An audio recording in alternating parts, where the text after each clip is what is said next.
Bonjour, aujourd'hui on va voir tous les contrôles à effectuer sur un harnais anti-chute avant de le porter, avant de l'utiliser. Alors, en premier lieu, on va vérifier le marquage. On va vérifier que le matériel a bien été vérifié par un organisme qui va bien il y a moins d'1 an. On va vérifier que c'est bien son matériel et on va vérifier que la date limite d'utilisation n'est pas périmée. Ensuite, en partant de l'anneau dorsal jusque vers l'avant du harnais, on va vérifier l'état des sangles. On va vérifier qu'elles sont en bon état, qu'il n'y a pas de traces de produits chimiques, qu'elles ne sont pas craquelées, qu'elles ne sont pas abîmées, tout simplement. En deuxième point, on va vérifier les coutures. Les coutures, elles sont toutes mises d'une couleur différente pour qu'elles ressortent bien par-dessus la sangle. Donc on va vérifier qu'elles sont en bon état, qu'elles ne sont pas décousues, qu'elles ne sont pas éraflées, bref, qu'elles soient parfaites.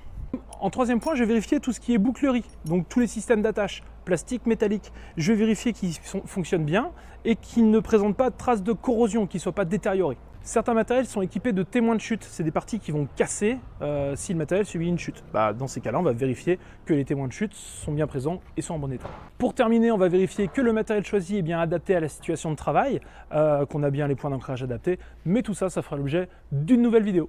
Je vous souhaite une bonne fin de journée, à bientôt.